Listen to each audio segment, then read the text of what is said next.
This is the Wednesday, May 27th, 2 p.m. meeting of the Portland City Council. Good afternoon, Carla. If you could please call the roll. Good afternoon, Mayor. Hardesty? Here. Udaley? There she goes. She's muted. Here. Fritz? Here. Wheeler? Here. Under Portland City Code and state law, the City Council is holding this meeting electronically. All members of the council are attending remotely by phone, and the city has made several avenues available for the public to listen to the audio broadcast of this meeting. The public can also provide written testimony to council by emailing the council clerk. The council is taking these steps as a result of the COVID-19 pandemic and the need to limit in-person contact and promote social physical distancing. The pandemic is an emergency that threatens the public health, safety, and welfare, which requires us to meet remotely by electronic communications.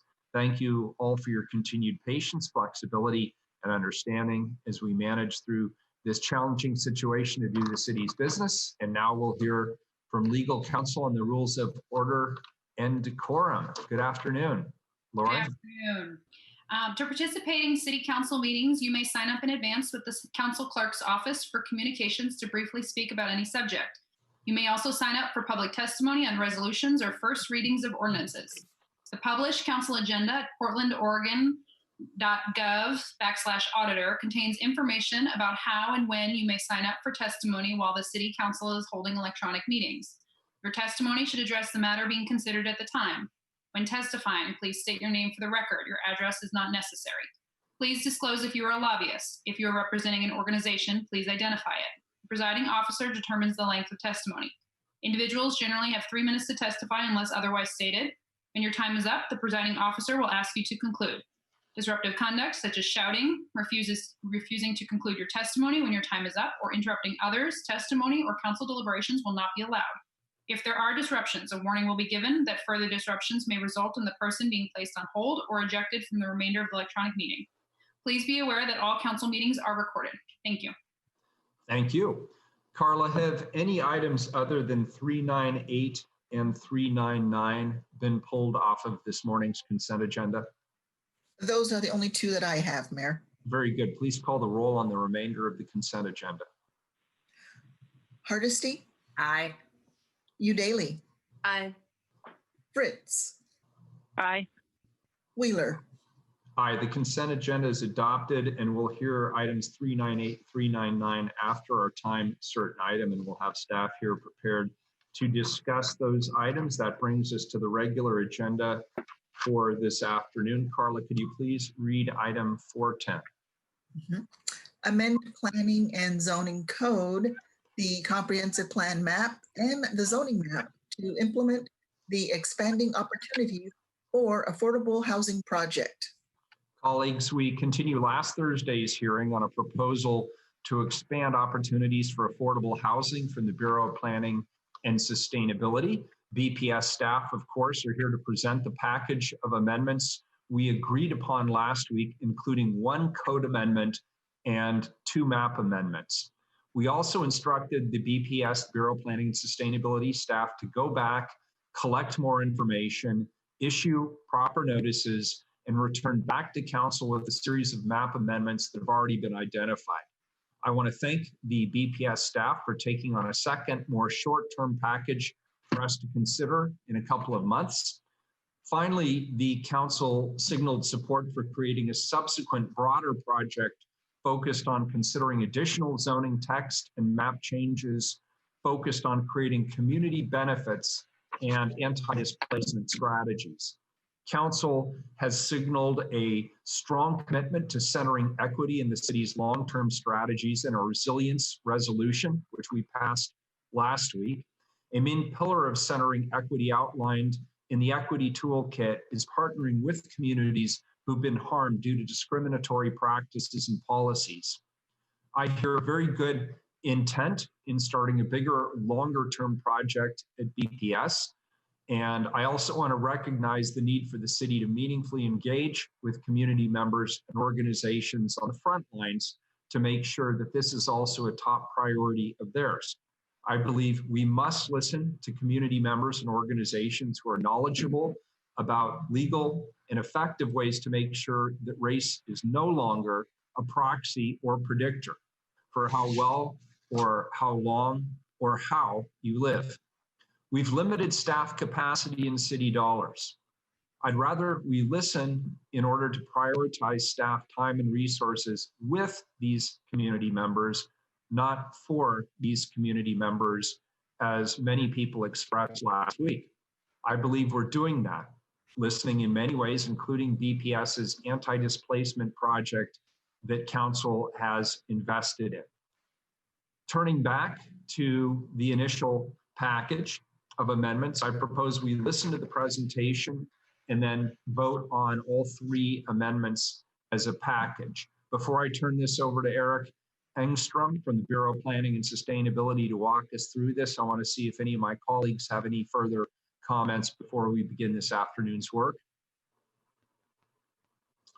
Not seeing any. All right, Eric, take it away. Thank you, Mayor Wheeler. Does everyone hear me all right? Loud and clear. Great. For the record, my name is Eric Engstrom. I'm here representing the Bureau of Planning and Sustainability. With me is Nan Stark, who was the project manager for this project.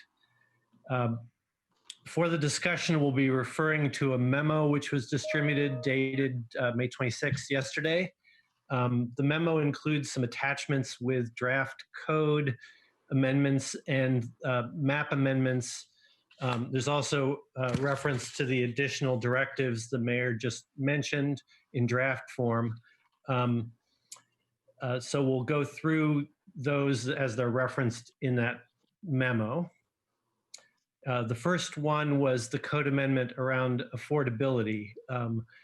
And as you recall, this amendment request was to require that projects taking advantage of the conditional use exemption be regulated affordable housing by aligning the language with PHB's SDC waiver program.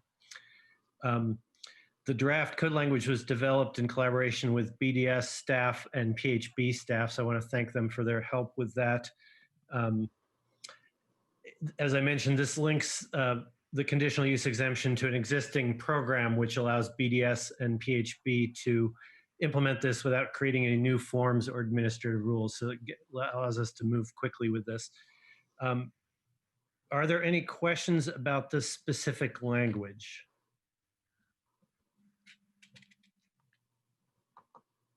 Not seeing any, Eric. Okay.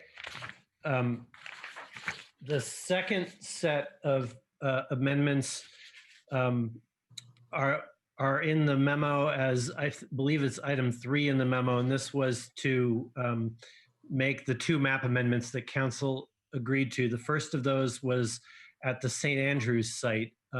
This implements a compromise that was worked out with neighbors at that property. The initial recommendation was to place multi-dwelling zoning on the site, but the institution believes that R5 would be sufficient for their needs. Staff supports this change, and Nan is here to describe in a little more detail what we're actually doing on this amendment.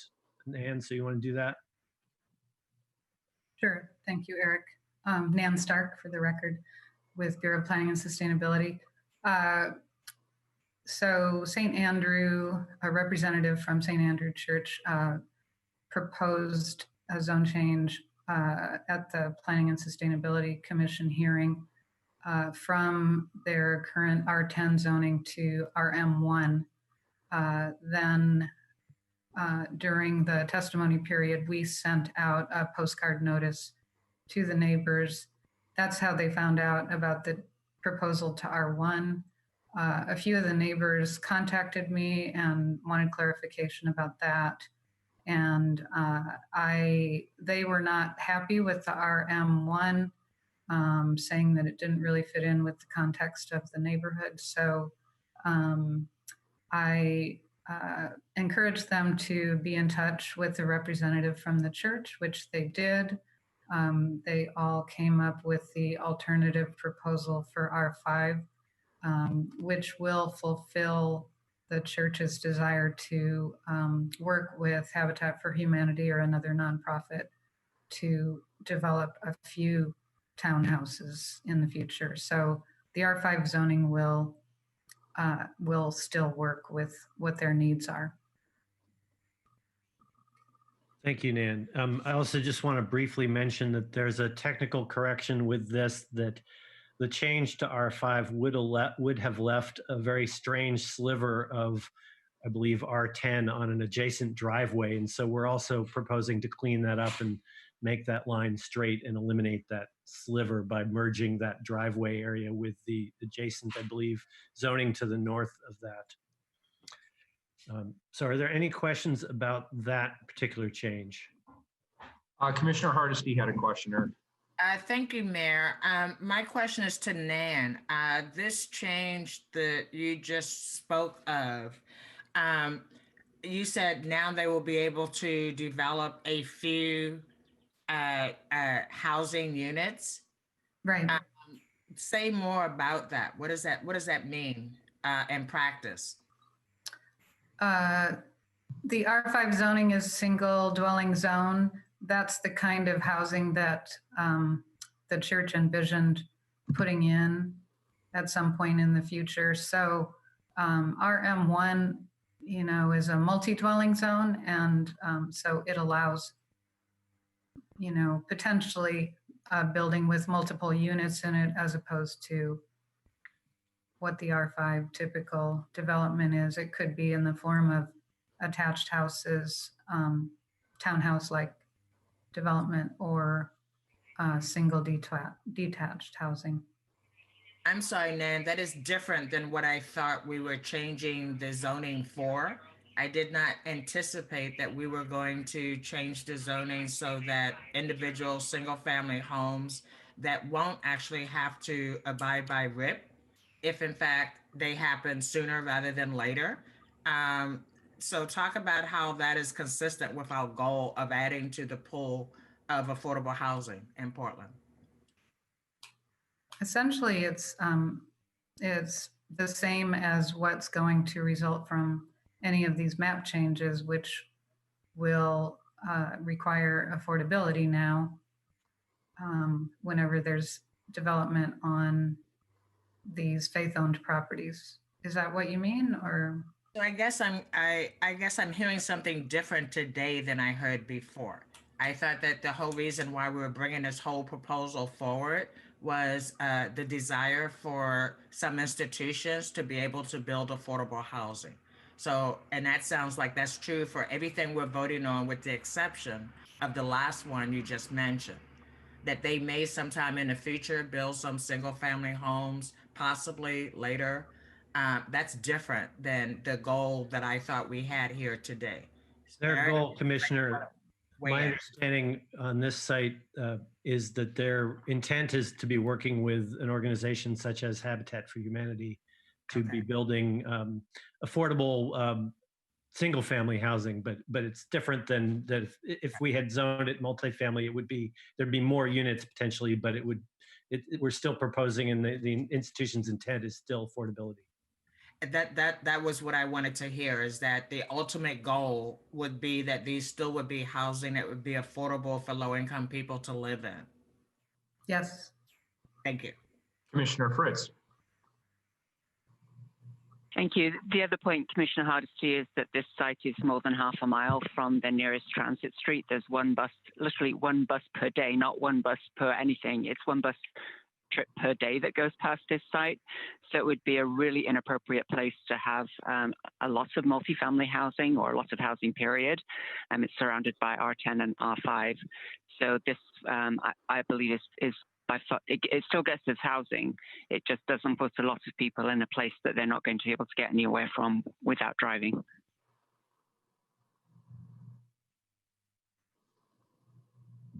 Okay. Thank you. Okay, are we ready to move on to the next one then?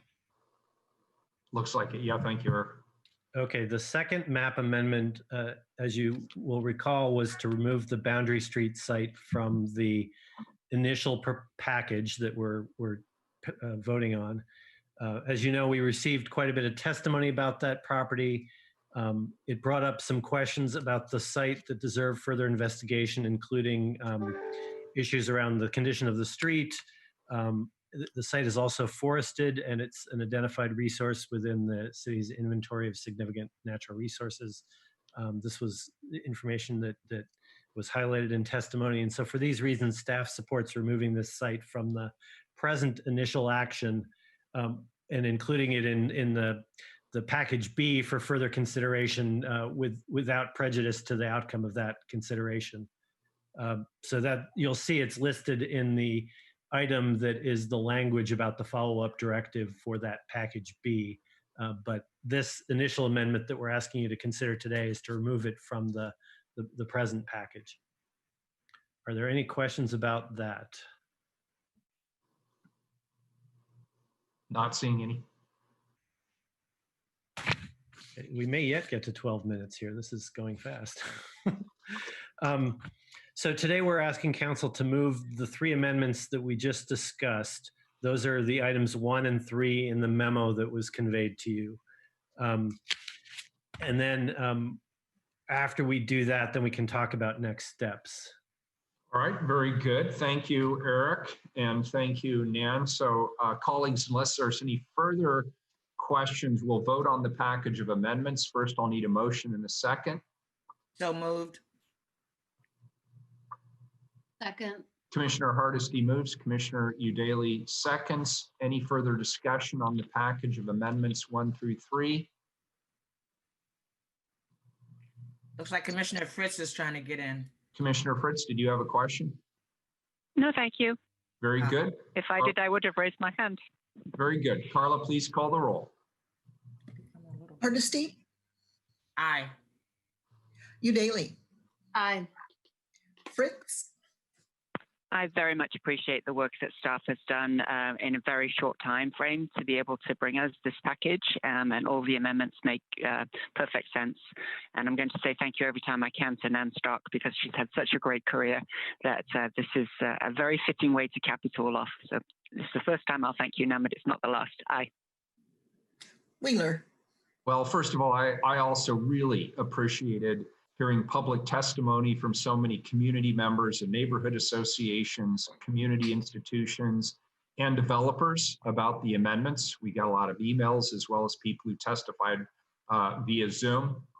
I want to thank Eric and Nan, Shannon Callahan, Matt Shabold, Dory Van Bockel, Matt Wickstrom, Kimberly Talent, and Lauren King, who all worked very, very hard on this proposal. I am very happy to vote aye. The amendments are adopted. Thank you, colleagues. Eric, next, can you please share information about the next steps in order for the council to bring this proposal across the finish line? Sure, thank you, Mayor. As we noted in the memo that was conveyed, our plan would be to take this information and prepare revised findings that update the land use findings to comply with the changes you've made. We would need to set a date, which we can talk about in a minute, about when that would happen. We would also update the code commentary in the recommended draft. This is essentially commentary in the draft that reflects the legislative intent of today's amendments. We'd bring that back to you at a future meeting, and we'd provide a substitute to the ordinance to reflect the right documents. My understanding from the last session and the directives you gave us was, as is outlined in items 5 and 6 in the memo, that you would like to direct us to do 2 things in the future. One is come back in a few months with consideration of the additional map sites that were brought up in testimony. So that's the item 5, or essentially package B, if you will. And then the second or the final thing is item 6 would be a directive for us to scope a longer term project that follows up on this, as the mayor mentioned earlier, aimed at a broader set of stakeholders. Based on the initial discussion we had with all of you, we drafted something. This may or may not be the final language that you wish to adopt, but we would like feedback on that. So we'd come back one more time and accept all those things and then move it to second reading. So I think at this point, the main question is whether council has questions about those additional directives, and then setting the date for that return. Commissioner Udaley has a question. I'm fine. Thank you. Very good. So Carla, then can we get a confirmation on the date when we would be returning? I don't believe we've set a time. Eric, how far out do you need? I guess I would also involve Lauren in this conversation because it involves findings, but at least at the BPS level, we could do this in the next week or two if council has time, at least a week ahead, if not two. I have June 17th. Oh, I'm sorry, Lauren, go ahead. No, that's fine. Yeah, that's fine. Eric, the timeline Eric's proposing. Okay. Would June 17th work, or is that too early? I think that works for me. Nan or anyone else, I guess I would defer to the attorney if they've got time to work with us on the findings. Yeah, we can make June 17th work. Okay. Thank you. So I Is have, there any reason we were hoping to get in a little bit earlier than that in order to make the effective date sooner?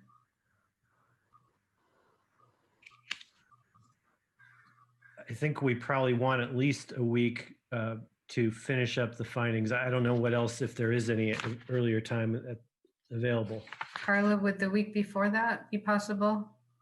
June 10th? how much time are you looking for? It's pretty booked right now, mornings and afternoons. And the 11th? Yeah, that's with RIP and another Okay. item already. We That's probably fine. want to steer clear Okay. of the RIP agenda Yeah. item. Okay. Why? Are we saying- Commissioner Fritz had a comment as well. Yeah, it seems like it's not going to take more than 5 minutes. It's just the vote, right? Is Unless, that correct? unless the council wants to amend the directives, but I didn't hear any specific concern about that today, but that would be the only thing that would hold us up. Yeah, I share Nan's thought that let's do it as soon as possible. Because it's going to, and does it have an emergency on it already? We No. did not put an emergency on it just in light of everything that's happening, but you know, that could be council's prerogative as well. So whenever you bring it back, we can move to put the emergency on it, right? Lauren, I is think so. that correct? Yeah, yes, council could decide to add an emergency clause when they amend the ordinance. So you Commissioner want to do Hardesty? it June 10th then? Before we finalize the date, I just want to be clear what we're sending you away to do. This is part 2, right? So this is the part that you pretty much just have to do public notification and get input. Is that correct?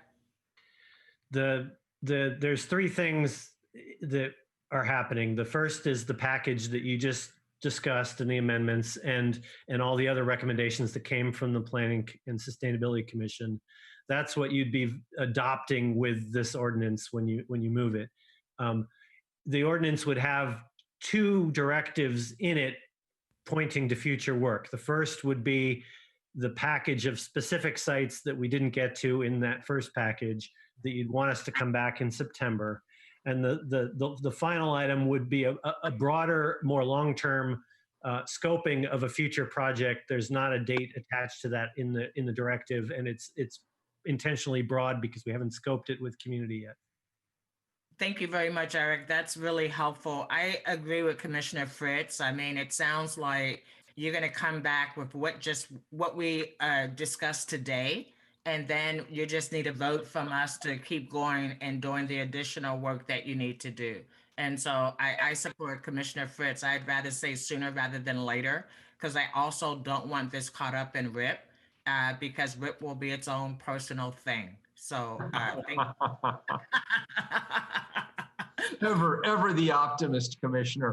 I try to be. Thank Commissioner you. Udaley.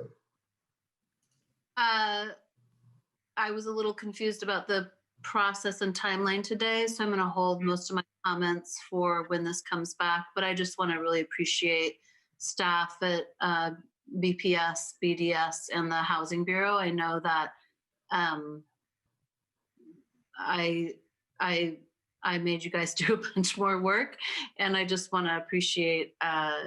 Thank you for being so responsive and helping us come up with a solution that's workable for everyone, and I think really great for our city. So thank you. Awesome. Thank you, Commissioner. All right, so that concludes. Mayor, we have not confirmed the date and time that this is coming back. Oh, Carla? So did you want to do it on the 10th or on the 3rd? Either date I could squeeze you on somewhere. I think the city attorney's office would ask for the 10th. I mean, we do need some time to look at the findings. So yeah. We could do the 11 a.m. on June 10th. Okay, so June 10th at 11 a.m. time certain to adopt findings, amend the ordinance. The record is closed and will remain closed. Thank you. All right, very good. Anything else for the good of the order on this item? Not for me. Right. Thank you, Mayor. Thank you, appreciate it. We will now go back to the consent agenda, item number 398. If you could read that, please, Carla. Sorry.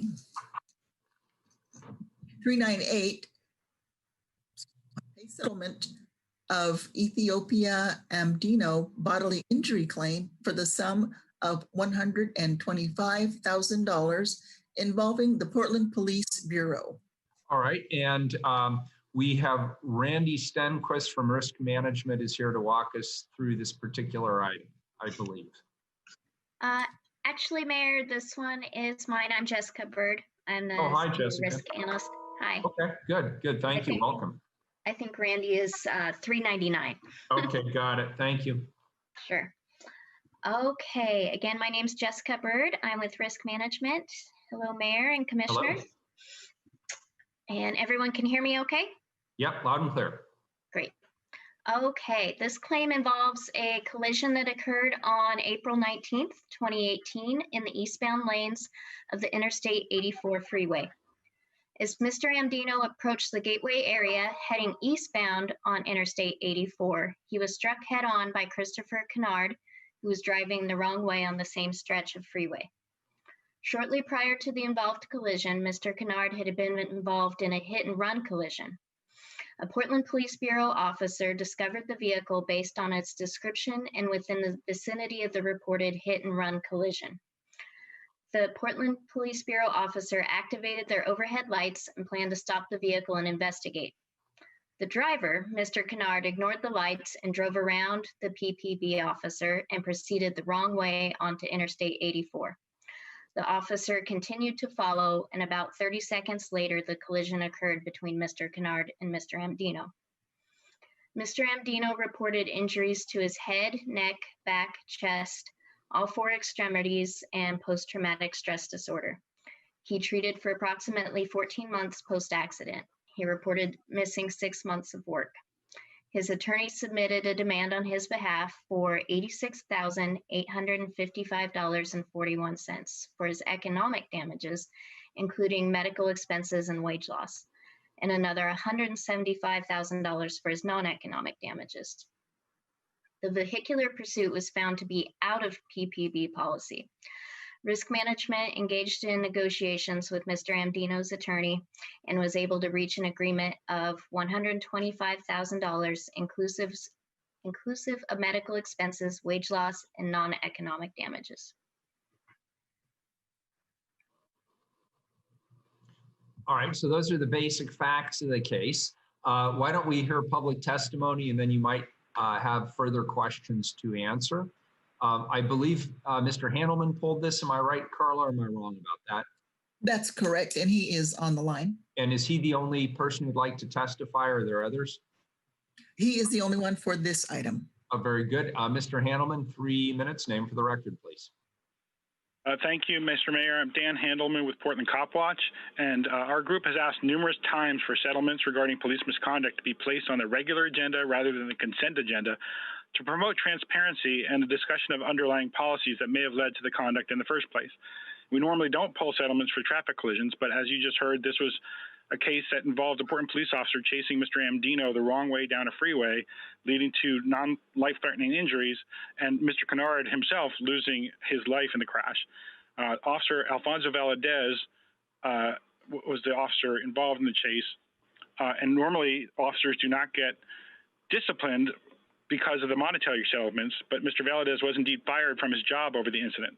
Not for the death of Mr. Kennard or the injuries to Mr. Amdino, but for violating the vehicle pursuit policy and being untruthful. The settlement is for bodily injuries, and we hope the money helps make Mr. Amdino whole. We continue to urge council to discuss such settlements to talk about broader policy issues. If not now, when? The Police Review Board reports, which revealed the 2 times Officer Valadez got fired, are never presented for public discussion. Valadez had only been back on the force a few weeks after the Bureau previously tried to fire him from what appears to be an off-duty sexual assault, but an arbitrator overturned that decision. He was suspended without pay for 40 hours instead. It appears the city's proposed state legislation around limiting decisions made in arbitration relates back to this case, but that legislation would not have made a difference. The proposed legislation addresses only cases where the arbitrator tries changing the level of discipline as listed in the discipline matrix. But like the many cases where the arbitrator has overturned a firing and a case where a person dies at the hand of police, Officer Valadez was reinstated because the arbitrator disagreed that the officer violated Bureau policy. There were 2 charges levied against Valadez, the lesser of which led to a 40-hour suspension, and the more serious one, affirmed only by Chief Marshman, led to termination. Both findings relied on the discipline matrix, and the arbitrator did not propose to change the level of discipline, which is what the bill contemplates. The male arbitrator disagreed with the city that there was clear and convincing evidence Valadez had sex with a woman without her consent. However, he agreed that the married officer showed poor judgment by engaging in sex at a party where alcohol had been consumed, bringing discredit to the Bureau. The arbitrator's decision does not indicate the Bureau claimed this charge involved aggravating circumstances, which would be the only way the discipline guide would have overcome the arbitrator's decision and supported firing Valadez. The arbitration system in this case leaned on a poor set of investigative circumstances, which is typical for survivors of sexual assault. That same system too often finds reasons to absolve officers of any wrongdoing in deadly force incidents. It's that overall system that needs to be fixed, not the narrow question of whether arbitrators can change the level of discipline. Regardless, Officer Valadez is now off the force, Mr. Kennard's family has lost a loved one, and Mr. Amdino is lucky to have survived. This case will at minimum cost the city $125,000, and it should prompt a discussion about officer training when they return to duty and a reconsideration of the legislation the mayor recently referred to as a, quote, police accountability bill. We hope the city can open up a space for dialogue about these issues, since there does not seem to be any appetite to discuss them at council hearings where lawsuits are settled. Thank you. Thank you. And there's no further public testimony on this item? Correct. Okay, any further discussion on this item? Carla, please call the roll. Hardesty? First, I want to appreciate Dan Handelman for coming today and providing testimony. I, as a city commissioner, learned much more about this case just based on hearing Dan Handelman tell me the extenuating circumstances. And I think Dan raises a very good point. Traditionally, large settlements, I pull off consent because I agree with him that there should be a public conversation about what changes and policy have been made based on these settlements that we continue to pay. Had I known a bit more about this particular settlement, to me, it was just an auto accident, somebody going the wrong way. I think what the lesson I'm taking away from this is that I will need to have deeper debriefings on these kind of settlements because I trust the information that I get. And when the information is incomplete, it will lead me to make incomplete decisions. And so I vote aye. And thank you, Dan Handelman. Udaley? Thank you, Dan. I vote aye. Fritz? Aye. Wheeler? Aye. The ordinance is adopted. The next item was 399. pay settlement of Mark Mayberry personal injury lawsuit in the sum of $50,000 involving Portland Parks and Recreation. And Randy, you're here for this one, correct? I am indeed, sir. Very Can you good. hear me? Yep, loud and clear. All right, good. So between 2003 and 2007, the United States District Court of Oregon and the Ninth Circuit, among other things, put an injunction in place prohibiting the city and its employees, including police and park rangers, from removing or denying entry to evangelical Christian street preachers from areas inside or outside the boundaries of permanent events that are open to the public unless there is probable cause to arrest for violation of a statute or ordinance.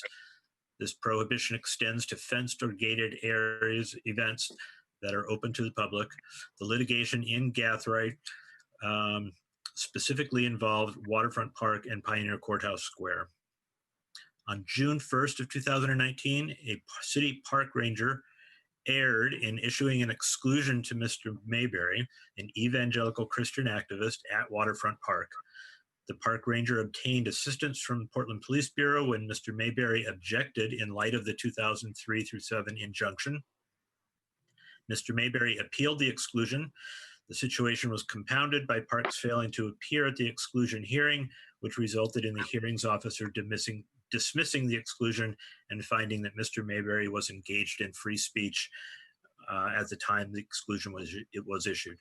Through his attorney, Mr. Mayberry filed a federal lawsuit against the city of Portland and the park ranger in October of 2019. The city admits that Mr. Mayberry's First Amendment rights were violated as dictated by the 2003 Gathright litigation.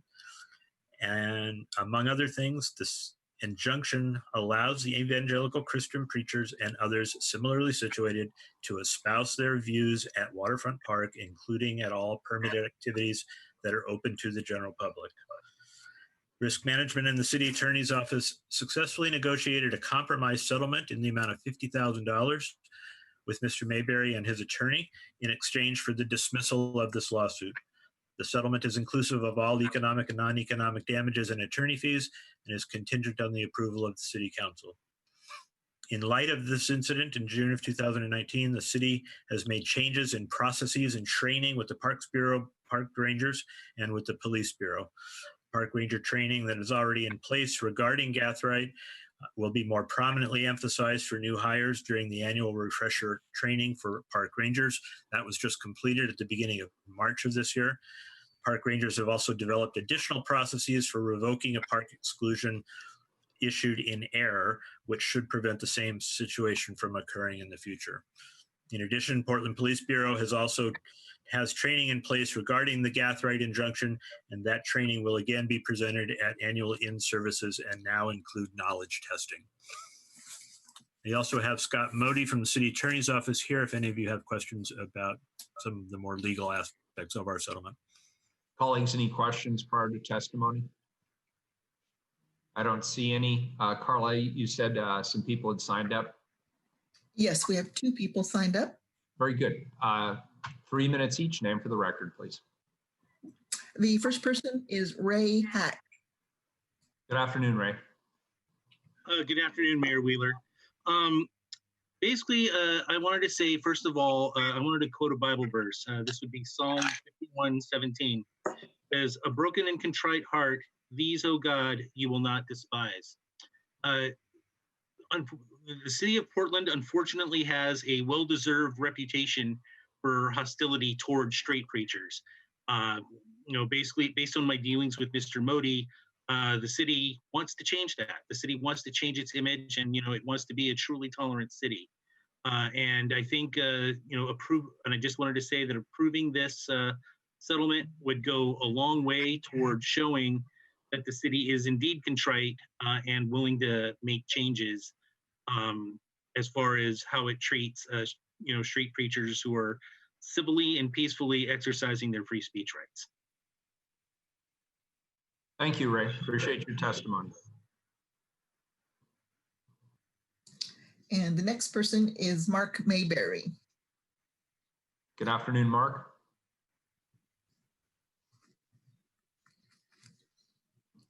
Mark, are you unmuted? was having some difficulties earlier. Maybe he's. Is he on the phone, Carla, or is he on? Keelan, do we know if he's available? It looks like he is connecting by his computer. I don't know, maybe Mark, if you're able to try to call in.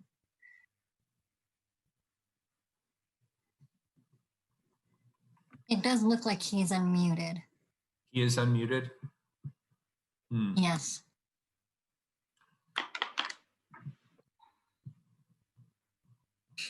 Mark, can you try one more time?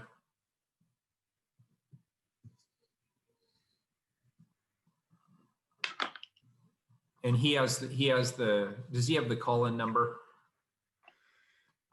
Yes, there's a call-in number available in the invitation he received. Mark, do you want to try calling in?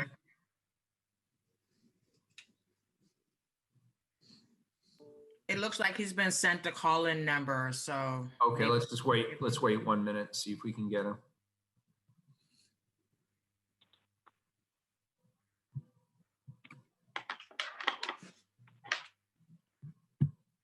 We're all trying to make these technologies work for us. They don't always work perfectly.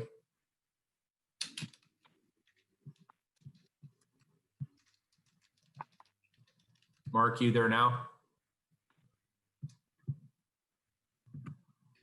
He's muted now. I don't even see him on the list. Oh, there. Okay. Yeah, you're right. Just do a *6 on his phone.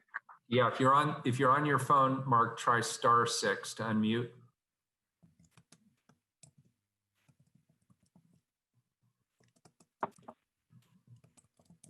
On the keypad, *6.